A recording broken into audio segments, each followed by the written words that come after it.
Assalamualaikum warahmatullahi wabarakatuh. Kami dari kelompok 2 ingin mempresentasikan hasil kerja yang telah kami diskusikan dengan berjudul Inovasi Produk dan Strategi Merek. Di sini saya akan memperkenalkan anggota kelompok 2, yaitu saya sendiri, Raini Puspita Dewi. Yang kedua ada Nawa Ahmad Prakoso, yang ketiga ada Siti Nijana, yang keempat ada Muhammad Ananta Gusti, yang terakhir ada Siti Halisa Pulungan. Di sini saya akan menjelaskan tentang platform produk, perencanaan produk, dan strategi produk. Produk adalah segala sesuatu yang ditawarkan kepada pasar untuk memuaskan sesuatu keinginan atau kebutuhan, termasuk barang, fisik, jasa, pengalaman, acara, tempat, properti, organisasi, ide, dan informasi. Platform produk adalah kumpulan aset-aset yang dimiliki oleh suatu produk dan mempunyai manfaat. Aset-aset dibagi dalam 4 kategori, yaitu ada komponen, yang kedua proses, yang ketiga knowledge, yang keempat people dan relationship.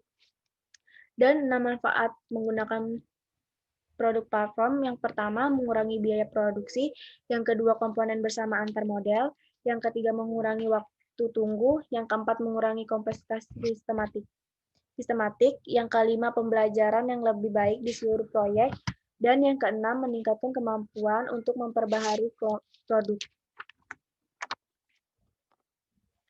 Perencanaan produk adalah rencana yang terkait dengan produk atau barang yang akan dibuat dan ketika mempertimbangkan peluang untuk pengembangan produk atau disebut dengan new product development. Perusahaan biasanya mengklasifikasi menjadi 4 tipe. Yang pertama, platform produk baru. Jenis proyek ini melibatkan upaya pengembangan yang besar untuk membuat keluarga produk baru berdasarkan platform baru dan umum. Dari sebuah perspektif R&D, platform baru akan digunakan untuk membantu produk yang bersaing. Yang kedua adalah turunan dari platform yang ada. Platform ini mengembangkan platform yang ada, biasanya untuk memastikan produk yang ada diperbaharui, memberikan mereka dengan keunggulan dalam persaingan, atau memastikan mereka dapat bersaing dengan persaingan.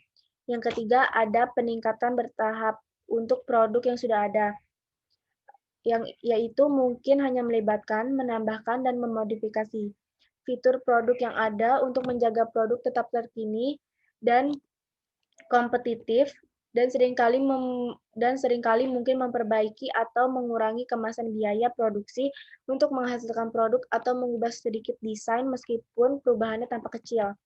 Yang keempat, produk yang ada yang pada dasarnya baru atau disebut dengan produk yang tidak berkelanjutan, melibatkan secara radikal produk yang berbeda atau teknologi produksi dan dapat membantu untuk membawa perusahaan ke dalamnya pasar baru dan asing.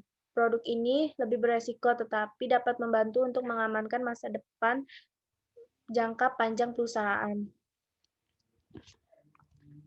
Strategi produk diturunkan dari strategi pemasaran, strategi teknologi, strategi perusahaan secara umum. Strategi lain memberikan peran, konteks, dorongan, dan definisi ruang lingkup strategi produk baru. Strategi bersaing. Produk baru dibutuhkan karena mereka melayani kebutuhan pelanggan. Misalnya, dalam suatu organisasi membutuhkan suatu barang yang selalu mengikuti zaman, maka perusahaan tersebut akan mendorong produknya untuk menghasilkan produk-produk yang baru agar perusahaan tersebut bisa menjual dengan mengikuti zaman sekarang, waktu yang baru. Tetapi di samping itu juga banyak pengembangan produk baru yang tidak peduli dengan hal yang baru. Misalnya dalam suatu perusahaan dia memiliki suatu produk sendiri yang laku terjual sehingga dia tidak sama sekali memperhatikan perubahan zaman dan dia mengikuti zaman. Walaupun dia mengembangkan produknya, tetapi produknya tetap itu saja. Strategi bersaing dapat mendorong perusahaan mengeluarkan produk baru jangka pendek maupun jangka panjang. Jangka pendek, misalnya suatu produk dihasilkan karena mengikuti zaman sekarang yang sedang tenar atau yang sedang naik daun. Maka perusahaan tersebut akan mengeluarkan produk-produk jangka pendek yang mengikuti zaman tersebut. Dan dalam jangka panjang perusahaan akan mengeluarkan produk yang memikirkan bagaimana zaman sekarang dan perubahan zaman yang akan kedepannya, kondisi kedepannya bagaimana. Jadi produk jangka panjang perusahaan membuat produk baru, tetapi dia memikirkan bagaimana kondisi masa depan yang akan datang di dalam produk tersebut, sehingga memiliki waktu yang tidak terbatas, yang tidak bisa ditentukan. Fungsi produk baru dalam pembelajaran di perusahaan. Jadi, produk-produk baru yang dihasilkan dalam perusahaan bisa menjadi pembelajaran yang dilakukan oleh karyawan-karyawan, pekerja pabrik, manajer, dan lain-lain sebagai pembelajaran. Entah itu produk baru itu akan sukses, entah produk baru itu akan gagal, dan kesalahan-kesalahan yang sudah terlihat. Portofolio produk menganalisis total koleksi produk perusahaan dengan melihatnya sebagai portofolio. Dalam hal ini, kita mendata semua koleksi produk yang dihasilkan dari perusahaan tersebut. Jadi, kita bisa melihat perkembangan produk-produk yang ada dalam perusahaan tersebut. Mulai dari awal perusahaan menghasilkan produk yang pertama hingga produk perusahaan yang sekarang sudah dikeluarkan. Tujuan dalam portofolio produk agar bisa memberikan gambaran umum ke ahli strategi tentang potensial masalah atau peluang produk yang akan dijual dalam strategi pemasaran perusahaan tersebut. Pendekatan portofolio juga dapat diterapkan pada keluarga produk dan platform mereka dibangun. Lingkungan yang kompetitif. Lingkungan eksternal menentukan apa yang dapat dilakukan. Saat melihat perkembangan zaman, perusahaan tersebut menjadi termotivasi untuk menghasilkan produk baru yang akan dijual di pasaran-pasaran yang sekarang saat ini sedang tenar-tenarnya. Namun, keadaan eksternal juga menimbulkan ancaman dan masalah. Misalnya, kita memasarkan produk kita yang baru, sehingga perusahaan lain bisa melihat apa material-material yang kita butuhkan, dan perusahaan lain menutup produksi material yang akan kita butuhkan, sehingga produk kita terancam musnah karena material yang kita butuhkan akan berkurang karena tidak ada produksi dari perusahaan tersebut. Spekulasi masalah yang harus dipikirkan ke depannya dalam perusahaan. Dalam hal ini diperlukan pemikiran tentang cara teknologi akan berubah, tentang masalah struktur persaingan industri, masalah kebutuhan pelanggan yang digunakan untuk berspekulasi, dan sebagainya. Diferensiasi dan positioning. Strategi produk mengungkapkan cara perusahaan dalam membedakan dirinya. Misalnya, perusahaan memiliki produk yang unik yang tidak diproduksi oleh perusahaan lain, sehingga perusahaan tersebut memiliki ciri khas tersendiri dengan perusahaan lain. Jadi dia membedakan dirinya dari perusahaan lain, dan orang mudah mengenal perusahaan tersebut karena perusahaan tersebut memiliki produksi barang yang berbeda dengan yang lain. Produk baru yang berhasil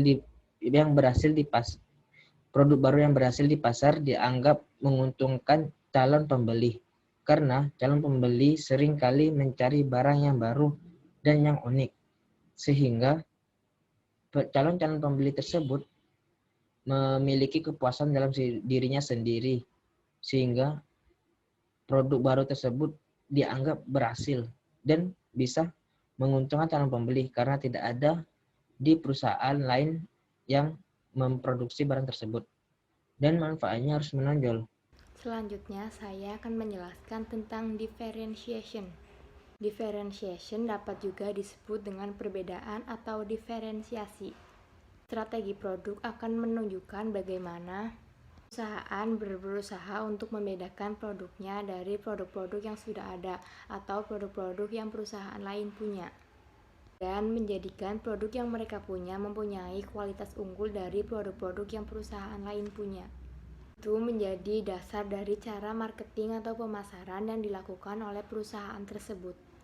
Karena produk yang dianggap berhasil ialah produk yang dianggap mempunyai manfaat lebih dan menonjol atau menarik yang biasanya dibeli oleh calon pembeli.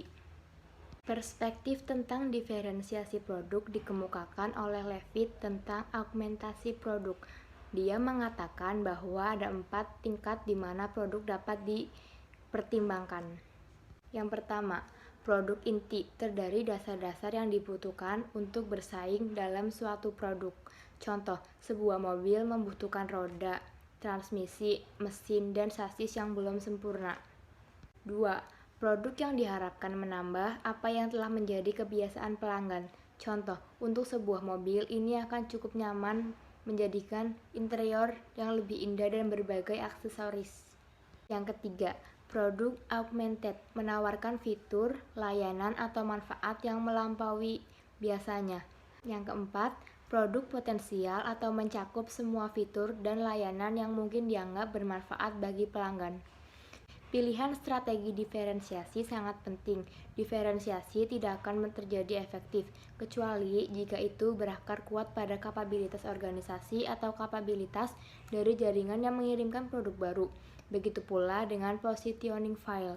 Produk di pasar perlu dibangun dan harus konsisten dengan strategi diferensiasi. Selanjutnya ada penentuan posisi produk.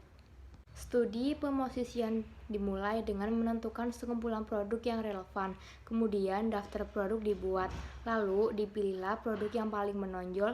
Dengan cara ini, persepsi dan preferensi pelanggan kemudian dikumpulkan. Bisa juga dilakukan dengan survei menggunakan kuesioner. Misalnya, untuk makanan.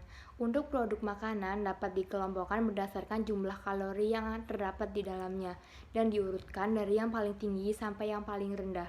Umumnya bahwa pangsa pasar lebih tinggi akan dimenangkan oleh produk-produk yang mendekati titik ideal pada contoh makanan di atas.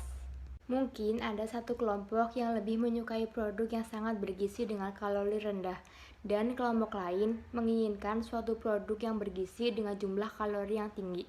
Strategi penentuan posisi tergantung pada pilihan pengelompokan yang sesuai.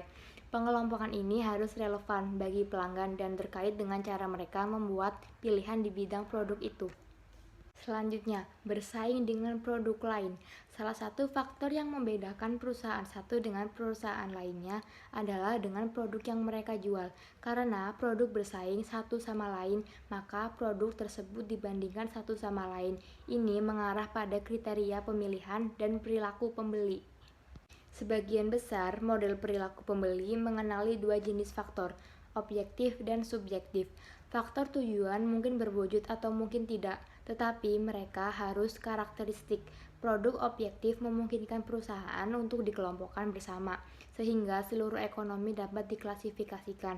Banyak produk mungkin tampak serupa secara objektif, seperti mesin cuci. Selanjutnya, mengelola merek.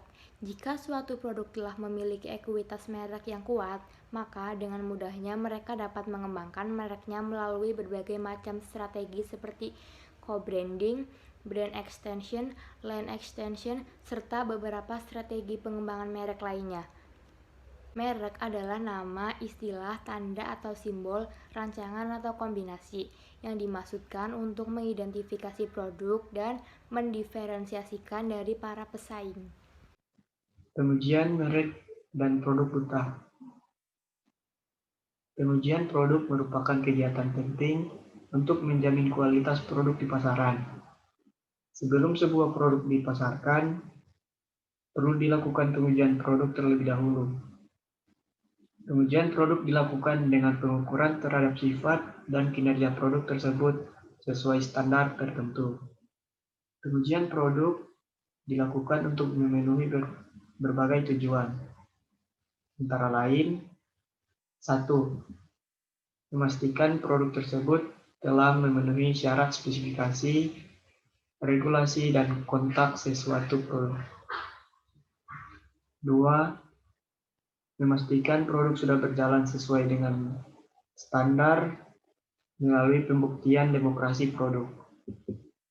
Yang ketiga, menyediakan data standar bagi kepentingan ilmiah, teknik, dan kegiatan penjaminan mutu.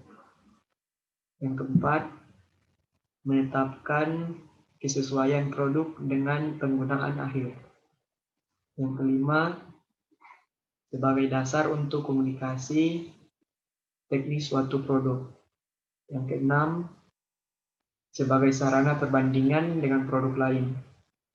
Yang ketujuh, sebagai bukti dalam proses hukum untuk pertanggungjawaban produk,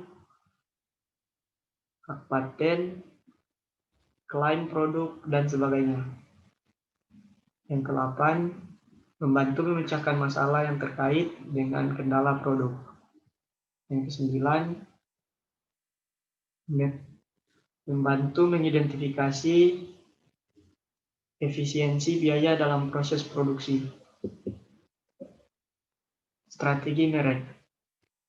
Secara umum, merek atau brand adalah nama atau identitas dari sebuah produk, baik yang berupa barang nyata maupun jasa, yang digunakan untuk membedakan suatu produk dengan produk lain dalam kategori yang sama. American Marketing Association mendefinisikan merek atau brand ini sebagai berikut. Merek adalah nama, istilah, tanda, simbol atau rancangan kombinasi dari hal-hal tersebut dengan tujuan untuk mengidentifikasi produk atau jasa yang dihasilkan sehingga berbeda dengan produk atau jasa yang dihasilkan oleh kompetitor atau pesaing. Sedangkan masyarakat umum akan mengenali sebuah produk melalui beberapa hal. Di antaranya adalah nama merek. Merupakan bagian dari merek yang dapat diucapkan, ditulis, dan dibaca oleh siapapun. Tanda merek adalah bagian dari merek yang dapat dikenali namun tidak dapat diucapkan. Bentuk dari tanda merek ada bermacam-macam, seperti lambang atau logo, desain huruf, dan lain sebagainya. Tanda merek dagang adalah seluruh merek atau sebagian dari merek yang merupakan aset khusus yang mampu meningkatkan ekuitas merek dan dilindungi oleh hukum yang berlaku. Artinya, hanya mereka yang memang memiliki hal penggunaan merek dagang saja yang berhak menggunakan merek dagang ini. Hak cipta adalah hak istimewa dari sebuah produk yang mendapatkan perlindungan dari undang-undang. Contoh karya tulis, karya musik, logo, dan lain sebagainya. Penentuan strategi merek. Perusahaan biasanya pada suatu saat akan mengembangkan merek atau brand yang dimilikinya, entah dengan tujuan untuk melayani market segmen yang berbeda atau dalam rangka melindungi merek utama mereka dari serangan para pesaing. Secara umum, ada 5 pilihan untuk menentukan strategi merek perusahaan, yaitu strategi perluasan lini produk, strategi perluasan merek, strategi banyak merek, strategi merek baru, dan strategi merek bersama. Ekstensi merek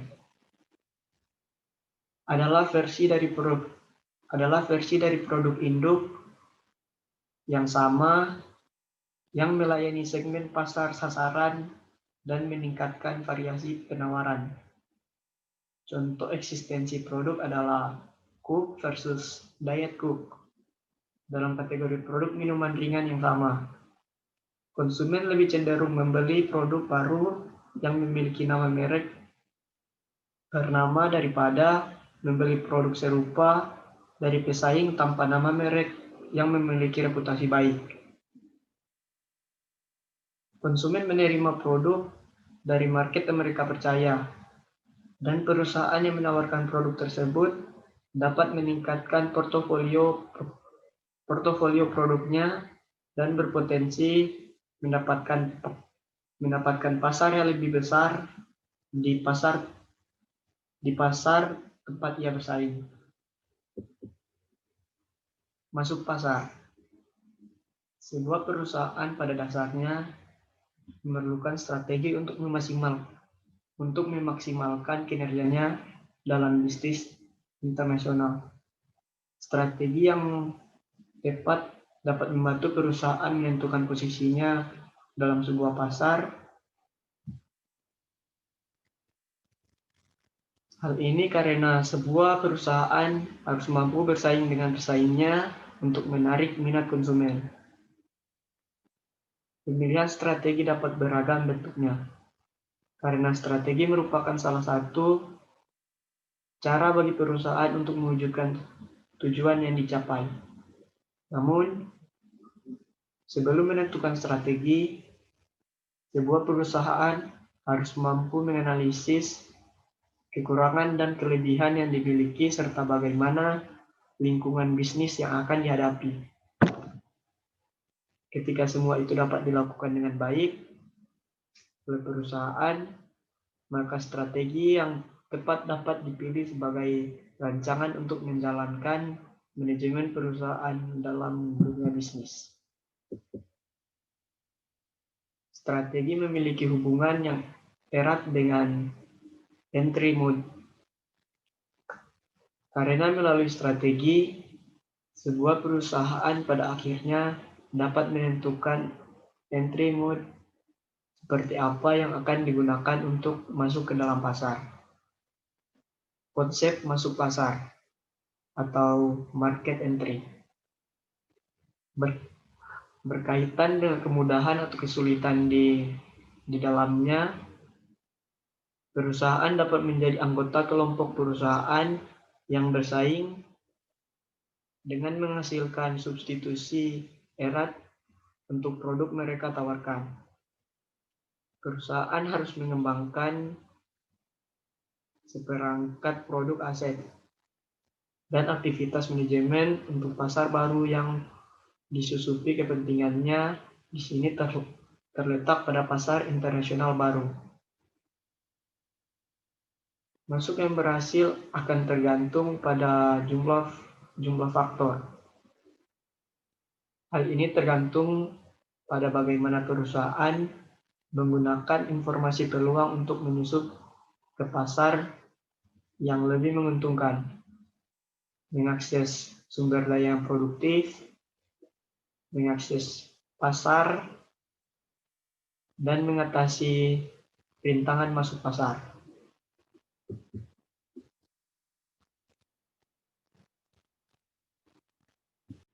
Selanjutnya, peluncuran produk dan pengembangan berkelanjutan. Yang pertama, ada evolusi produk dan perluasan produk. Maksudnya adalah proses perubahan yang dilakukan terhadap produk yang sudah ada, sekaligus pencairan inovasi untuk menambahkan nilai terhadap barang lama dengan mengkonversikan ke dalam produk tersebut, serta usaha yang dilakukan produsen untuk meningkatkan jumlah dan kualitas hasil produk. Ada beberapa cara usaha perluasan produk, diantaranya mengoptimalkan faktor produk yang ada, menambah macam faktor produk, menganeka-ragamkan hasil produk, serta menggunakan ilmu pengetahuan dan teknologi. Yang kedua, evolusi pasar. Evolusi pasar adalah siklus hidup pasar yang menggambarkan perkembangan bertahap dari suatu pasar. Ada beberapa bentuk siklus. Yang pertama, tingkat pemekaran yang bertahap dan ada ketidakpastian tentang produk. Yang kedua, pengenalan kelas produk baru menjadi lebih mudah ketika konsumen menjadi lebih luas dan saluran yang memfasilitasi pemasaran kelas produk terbentuk. Yang ketiga, ada infrastruktur yang kuat, memfasilitasi pengenalan cepat dan pemekaran kelas produk baru. Para pesaing berebut posisi dan produk yang lebih tua harus melakukan penyesuaian untuk melindungi posisi yang menurun. Yang ketiga, evolusi persaingan atau evolusi kompetitif. Ada beberapa cara menghadapi persaingan bisnis. Yang pertama, menawarkan harga yang kompetitif. Yang kedua, jangan menjatuhkan pesaing. Yang ketiga, memberikan pelayanan yang baik. Yang keempat, perluasan target pasar. Pentingnya memperluas pasar seperti menambahkan jenis produk dengan perencanaan target pasar yang baru. Yang kelima, melakukan promosi yang tepat. Sebelum memilih jenis promosi, lakukan riset terlebih dahulu terhadap para pesaing.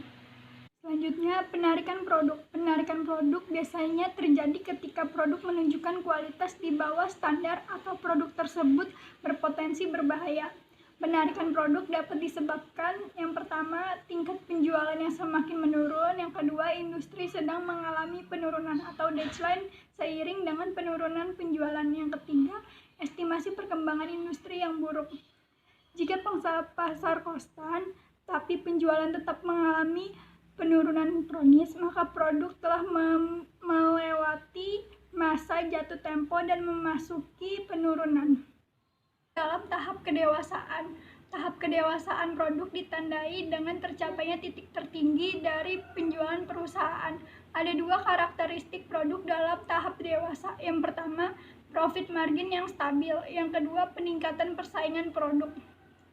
Ada 3 tingkatan dalam tahap kedewasaan produk. Yang pertama, grow maturity atau pertumbuhan penjualan yang mulai berkurang yang diakibatkan oleh dewasaan distribusi. Tidak ada lagi saluran distribusi baru yang dapat ditambah. Yang kedua ada stable maturity atau penjualan menjadi lebih cenderung mendatar yang diakibatkan oleh jenuhnya pasar. Sebagian konsumen potensial sudah mencoba produk baru yang ditawarkan perusahaan. Dan yang terakhir ada decaying maturity, yaitu penjualan mulai menurun dan konsumen mulai beralih ke produk lain. Sekian materi yang dapat kami sampaikan. Saya perwakilan dari kelompok 2 ingin mengucapkan terima kasih. Mohon maaf apabila ada salah-salah kata, kurang lebihnya mohon maaf. Wassalamualaikum warahmatullahi wabarakatuh.